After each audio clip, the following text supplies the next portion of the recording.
Good morning, everybody. Good morning. It is Wednesday, the 20th of May, and my calendar tells me that yesterday we were supposed to be doing a venues meeting in Northern Ireland, which obviously we didn't do. We did do a Scottish venues meeting yesterday, and that was fab. And today we're doing a Welsh venues meeting, and then Thursday we're doing the Northern Irish meeting, but without actually going there, which I'm really sad about. But we're trying to do a slightly sort of international thing this week, aren't we? We had Bethany Ferry from Glasgow on Monday. We had the awesome Links Africa yesterday, who was in London. And if anybody missed yesterday's show, you really need to go back and see. Got to watch that because it was unique. Features my dance move, which I'm getting a lot of praise for, actually. Are you? Particularly the twirl in my chair, which people greatly enjoyed. Anyway, back to the travelling around the country thing. So today, our guest is joining us from Belfast, and it's somebody I met very briefly when I was there last, and we're super excited to have her on today. Yeah. So without further ado, drum roll, please. Introduce. Or can't get them. Gemma Bradley. Morning, Gemma. Morning. How's it going? Yeah, pretty catchy. The sun's up today. Yeah, we're t-shirts, you're fleece. Is it cold in Belfast? No, I just have a weird thing where I get cold really easily. So, it's one of those things like, say if you go out for dinner and the people are like, can I take your coat? I'm like, no, just in case I get cold. So they probably think they're going to rob me or something, but really it's because I just get cold super easily. I mean, you've got a whole wardrobe of amazing jackets and coats then. Yes, I do. I do pride myself on my coat and jacket collection, to be fair. All nice and cozy and warm. Cool. So, Gemma, for people who haven't met you, don't know what you do you want to just introduce yourself with your various hats? Yeah, sure. So my name is Gemma Bradley. I'm a singer, I'm a songwriter, I'm also a guitar tutor and songwriting tutor, and I'm also a radio DJ on ATL Introducing on BBC Radio Ulster, which is basically the BBC music introducing show for Northern Ireland, which is pretty cool. It's pretty cool to be able to do both, because I have the musician side and then the radio presenter side, so it's good to be able to bring them together. But didn't you miss a bit out there? Aren't you an award-winning songwriter? Oh yeah, I did forget that.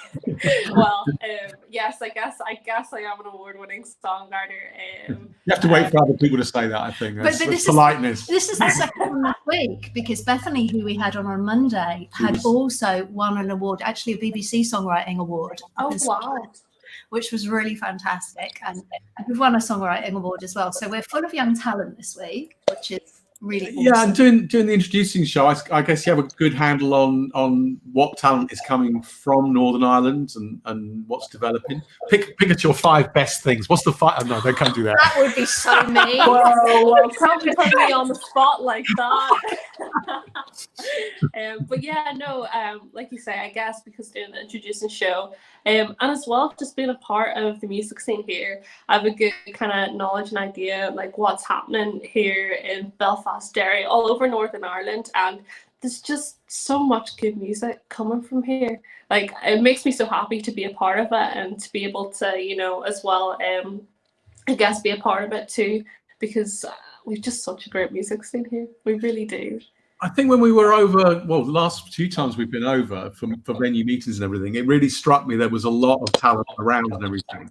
And one of the questions that always seemed to come up is, why didn't that talent get out of Northern Ireland, get more internationally known? Why wasn't it touring so much? And is that like a thing that people talk about there? Is like, how do I get out of this strategy? Do you know what I mean? Not as in desperate to leave Northern Ireland, but desperate to spread the influence and the career. Let's be clear on that. Yeah. I have to say, by the way, anybody who hasn't been to Belfast should definitely go. I mean, it was real eye-opener for me. I went probably 30 years ago, and then going back in the last 3 to 5 years, completely changed, and got an amazing buzzing atmosphere to it, I think. So we're not suggesting anyone wants to escape. No. It's more about sharing the talent. I think definitely there has been chats about that. There's definitely a while ago, not so much now, but there was definitely for a while the mentality of, I'm not going to be able to make it here. I need to move over to England or maybe to America, someone else or somewhere else. But I think there's loads of prime examples of artists at the moment that have been able to, like you say, transcend internationally. Like you have the likes of Ryan Vale, and there's Joshua Burnside as well. Like they have really good followings, like Mexico, like the US, Germany, like all over, So I think a lot of more people now are like they're like, you know what, I can't make it here in Northern Ireland. I don't have to move. We have these tools like the internet, we can build our following. That way we can go on tours. Obviously, maybe not at the moment, but it is being able to be done. So I think the attitude has kind of changed a lot that way, that, you are able to make it here. And I think a lot of people do. A lot of people do want to, but sometimes I feel like it probably is a bit harder because, in a sense, sometimes Northern Ireland is forgotten about. But being a part of BBC Introducing team and being the Introducing for Northern Ireland, that's something that we're trying to make. Definitely this year, I say our show has gotten a lot closer to the Introducing Central team in London, and we send on tracks all the time for different shows and things like that, and making sure that our artists over here are getting heard over there too, so that there's a good kind of relationship there, so that we're good too over here. I think that's so important, and I haven't been able to do obviously as much traveling as I normally would, but I'm really happy that I made it to Output for the first time this year, because that was in February, so we snuck that in. Yeah, and it was joyful. It was such a positive statement about music in Northern Ireland, and I was really happy to be there. And I very much hope that it's one that I get to go to every year, and that more people realise that it absolutely holds its own, along with Wide Days in Scotland that I go on about endlessly, and Focus Wales that I love as well. I think Output is really part of that set, and it's one that I hope that more people from outside Northern Ireland will definitely visit and take part in. Yeah, no, I definitely agree with that. I think it's such a great opportunity for artists to be able to showcase themselves, and as well venues as well, being able to hold the artists and just bring a crowd of people in. And I think it's such a good buzz. Like I know myself, like every time Output is on, I am buzzing. I am like, this is it, because you just get to see all your favorite acts, you get to discover new acts, and you're running from one venue to the other, and everything's so close. So you don't have to get too much of a workout in, which is great. But it really is fantastic. And like you say, I really do hope that more people from other countries get to come to something like Output and see the talent that we have to offer here. Well, and also to see the venues, because we when we came over, it's such a great mix of venues there. I mean, obviously you got the Oh Yeah, which is internationally renowned, but you got Black Box, you got Voodoo, Sunflower that we went to was just such a great little space. The American Bar are doing lots of stuff on their crowdfunder at the moment. There's lots of different venues, and also obviously outside of Belfast, we have lots of fantastic venues. Well, the Nerve as well. Centre in Derry, and Derry, just yeah, there's so much happening like there. And it's really it's interesting to see. Like we're a national organisation, but we have Stu as our coordinator in Northern Ireland. I think very Gemma well. knows. That's how I met Gemma. Yeah, because everyone knows Stu. And it's like, the longer we've done this work, the more that you've really learned how many great scenes there are out there. That maybe don't get the national coverage that they probably deserve, if I'm honest. And we're certainly finding that with these, aren't we? Day after day, we meet somebody who's perhaps people don't know yet, and they probably should know a great deal more. Well, on the subject of which, Gemma, would you sing for us, please? I will sing for you. This song is called The Side, and I wrote it a wee while ago. But basically, it's about having somebody on the side. We'll drop out and leave you to it. More complicated on the lockdown, but yeah, okay, can see it.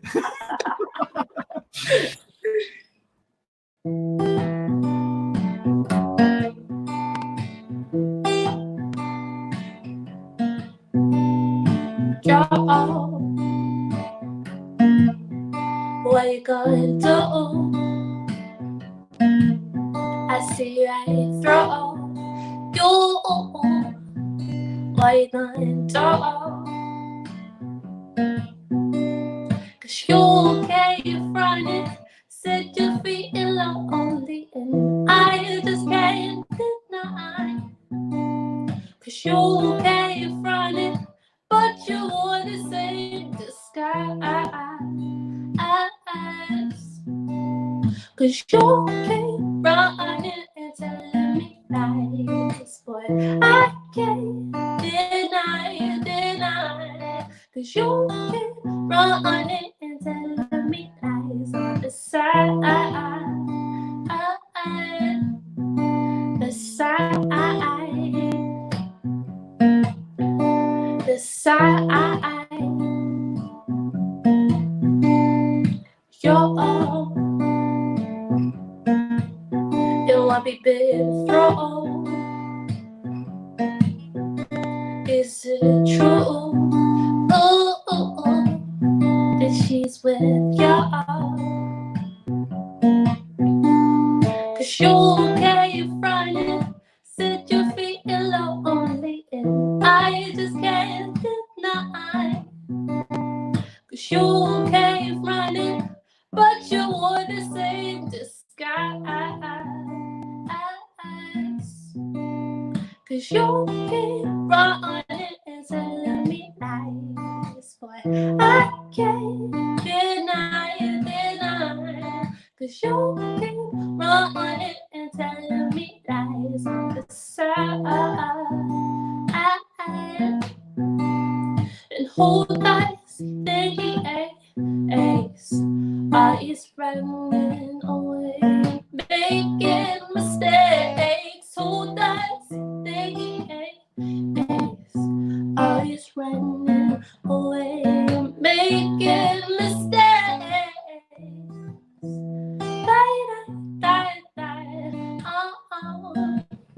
Oh yeah, yeah.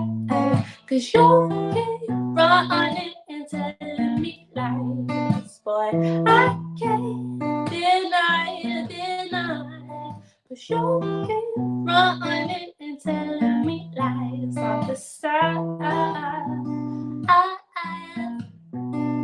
Cause you keep running, you keep running, telling me lies. Cause you keep running and telling me lies on the side. The side. The side. The side. The side.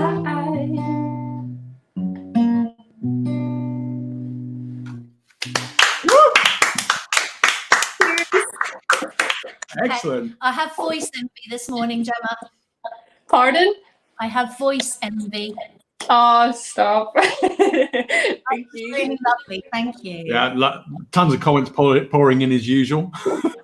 Everybody's saying that's beautiful. Wow, the vocal.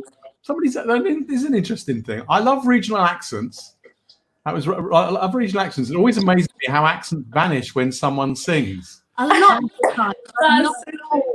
No, not always. Yeah. And I had this conversation with someone recently because there are a small number of artists who the accent does come through in the singing voice. But I do remember when I was a teenager, so it was a long time ago, I do remember being surprised the first time, I think it was Marty Pellow from Wet, Wet, Wet was interviewed. I'm like, I can't understand a word he's saying. I could understand every word he sang and not a single word he said. Fortunately, I've got a bit more accustomed to some of the Scottish accents now.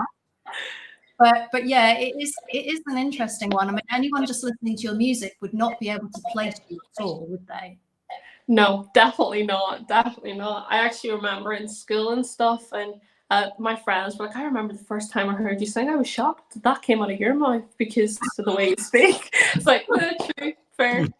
But it is really intriguing, and I just have to go back to a comment. Yes, Sinead, North Coast too. There are lots of amazing artists on the North Coast. There are some little venues up there, and I aspire to going and exploring the North Coast of Northern Ireland because I haven't made it there.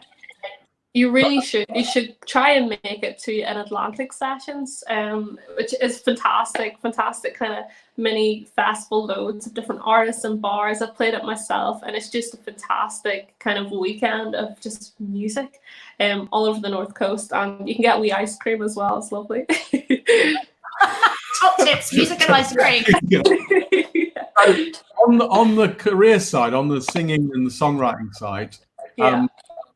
The stuff you've got out at the moment, I had a quick chat through. Well, I had a quick play through Spotify this morning. Like a couple of singles on there. Is there an album being brought forward? Or what are you working on at the moment? At the moment, I am kind of working on just kind of the next steps and where I want to go as an artist sonically.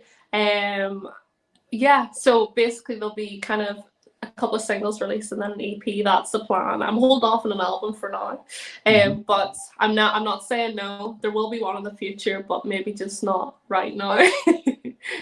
And have you been writing while you've been locked away? Yes, I have. In the first couple of weeks, I was just like binging, watching TV, things like that. But as the weeks went on, I've been writing loads. I actually took part in a virtual writing camp. Cool. At the start of last week, which is really cool. There was about 30 of us, and basically on Monday and Tuesday we were separated into like groups of 3 or 4, and we'd write a song. There'd be like one producer and the rest would be songwriters, and then we'd write a song, get it kind of produced, like sent over vocals, things like that, and then at the night time about 9 p.m. we'd all meet up on Zoom. And we just listened to everyone's tracks and kind of talk about the process. And it was a really, really, really nice. It was put together by Ryan O'Shaughnessy. He's a singer-songwriter from Dublin. He's fantastic. So it was just a really good idea, because usually he would have put one on in Carlo, and we'd all meet up for a couple of days. And it's really nice, but we're not able to do that because obviously COVID. But it's nice to be able to do that virtually. So I've got a question about those songwriting circles, because I had a couple of artists I used to work with went and did some in Nashville and things, and I was really very clear: is everybody who attends a performer as well, or are some like? Is there a role for people who just write? Like, yeah, there is. This is the thing. I actually went to one in Nashville as well in November past. But yeah, so not everyone's a performer. Some people are just writers or just producers. So they'll be, they prefer to stay in the background, but that's fine for them. They write on the song, and kind of before you get into the writing process, you kind of decide whether if it's going to be a song for maybe somebody in the room who's an artist, or if you're going to write a brief that's going to be sent away, maybe for a TV advert or for something like that. So you kind of decide then. So that's kind of the role they play. They still write on everything, but it may not just be for them. Yeah. It has to be said, in the history of music, there are lots of songs that should not have been performed by the person who wrote them. Yeah. I think that's something actually that's really interesting as well. As a writer, you have to kind of, you may love a song, but you have to kind of think what's best for the song. Like it may not suit, like like I'm not gonna write a song and it's gonna be like a rock ballad, because that's definitely not me. But I might write a song that's like that, be like, oh, that's really good for this person, So you need to know when to let it go. Also, even if you love the song. That's a talent that some people don't have, because obviously they feel very possessive about the things they've created, and there are some amazing songs were really not done justice by people with not the right voice performing them, and there are songs also that I completely ignored until I heard a cover version of them sung by somebody with a more appropriate voice. Yeah. So I think it's a really fascinating thing, and of course songwriter is a profession. Yeah, exactly. That's why I was interested, like, how do those songwriting circles work? Because I mean, you've got an amazing voice. You're obviously a very good writer as well. So, I mean, it's very clear to me what you would do in that. But the dynamics of, a songwriter being there who perhaps doesn't perform, I was just wondering about that. I mean, but the two people I've sent into songwriting circles both were performers. I was going to say, we know a lot of people who have performed that then the songwriting became more what they did. Yeah, I mean, well, even people who had pretty good careers do that now. I mean, actually, the head of the Ivors Academy, Chris, used to be the lead singer in the Long Pigs.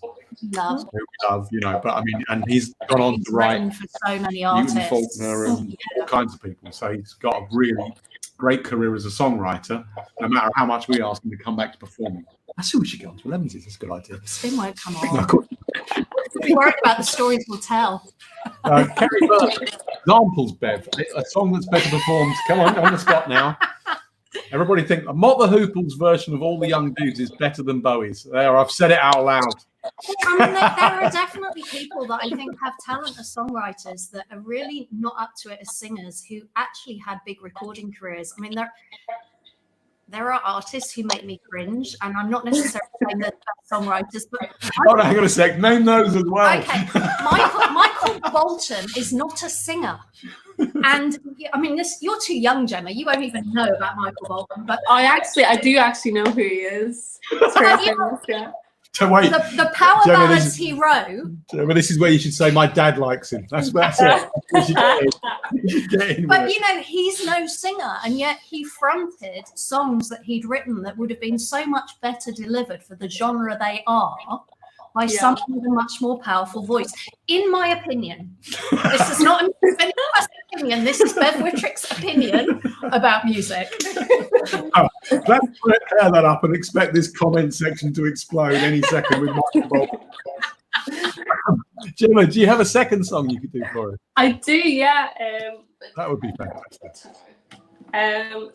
So this song is called Berserk, and it's this is the award-winning song that I won the award for. So Perfect. yeah, I'll just leave it at that. It's called Berserk.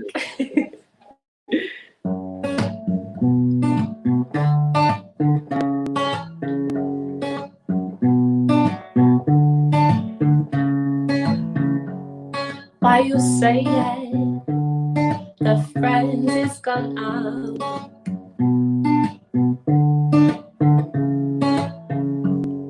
Different lives, different people, it's driving me berserk.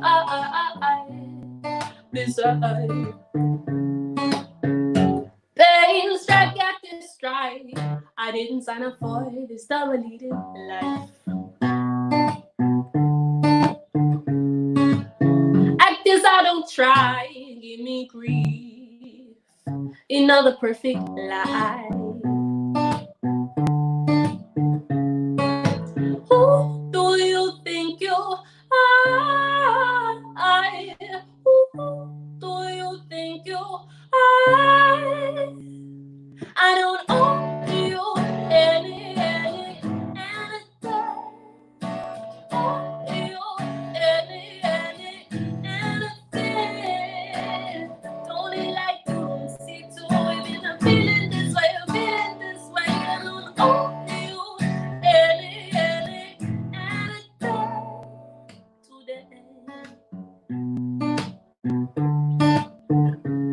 today.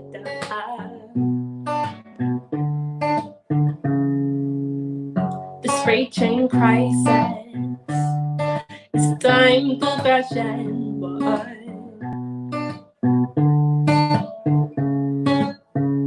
I wonder what the price is. We gon' fly. Oh, yeah. A remote control. Glad we're finally through. Ooh. Can waste another second on you anymore. Who do you think you are? Who do you think you are? I don't owe you anything. Owe you anything. Only like you see to even I'm feeling this way, I'm feeling this way. I don't owe you anything.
lovely. It's such a great That's song. an award-winning song right there. Thank you. Thanks so much. On the bottom of the screen, I put up your Facebook so people could pick you up there. But is there other places that people can go to hear your music or support you? Or Yeah, so I have Bandcamp as well. It's just Gemma Bradley Music. Instagram Gemma Bradley Music too, if anyone wants to follow me there. I've crazy clothes, so it's a good follow. And I'm on Twitter as well, Gemma_Bradley_, and then you can also listen to me on Spotify as well. Just search Gemma Bradley. And you're on the radio, so basically you're everywhere. Yes, I am. Yeah, you can listen to the show as well Monday nights at 9:30 p.m. do you know what? I'm going to say one of the things that I've got into with introducing shows is listening to them through the BBC Sounds app from wherever it is they're coming from, because that's a really interesting thing to do, to pick up on these little scenes that are happening.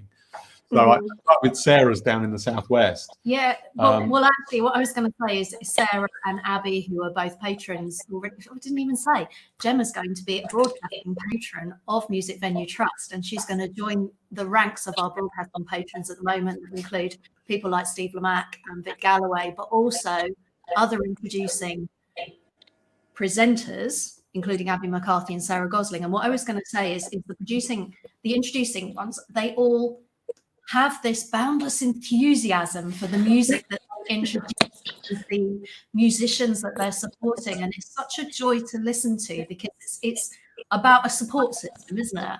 Yeah, definitely. We should probably know. I'm not going to discuss it anyway. Don't care.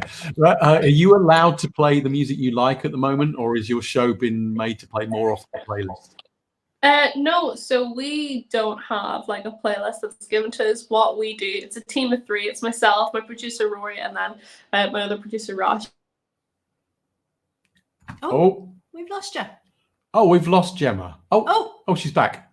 Hold on, Gemma. We lost. Sorry, somebody called me. It's a small team. Myself, Rory, and Roisin, my two producers, and what we do is we get sent music on the uploader, and each week we go through that music, and we I guess we think, we'll either be like, that's a main play, or that's for our world exclusive section, so we kind of categorize them like that. Right. And so we listen to the music and pick it all ourselves, and we try and make sure it's a good range of music so that everybody is getting represented as well. Excellent. I know Sarah was commenting to me that they were under a bit of pressure to play more mainstream stuff during the lockdown. Really? That's difficult. Yeah. I forgot one of our other broadcasting patrons, who of course is also from Northern Ireland. Somebody's phoning her again. Stop phoning Gemma. She's online with us. I'm so sorry. I'm back. Hey, Gemma, are you? Gemma, you look like you're on the internet. Oh my God. We can hear you, but we got no picture. Listen, that's probably okay. Sorry, I don't know why the camera's gone.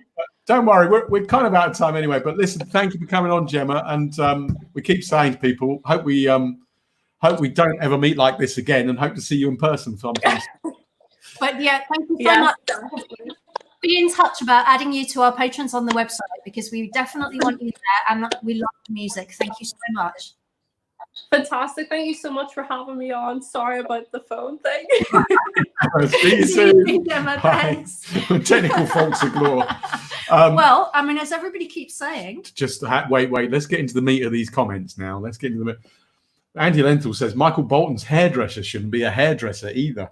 Not only should Michael Bolton not be a singer. Also, off camera, Bev, what did you say to me, which was quite controversial? My controversial point of the day. Yes. Okay, so in response to Kerry's question of examples, Bev, as an examples of music where you enjoyed it more on the cover version, my big confession, I don't like Bob Dylan's voice. I think he's an amazing songwriter, but I could enjoy the songs more when Barb Younger did an album full of Bob Dylan songs, because I like Barb's voice more than I like Bob Dylan's. I'd like to say this is not an official Music Venue Trust position, that Bob Dylan is a shit singer.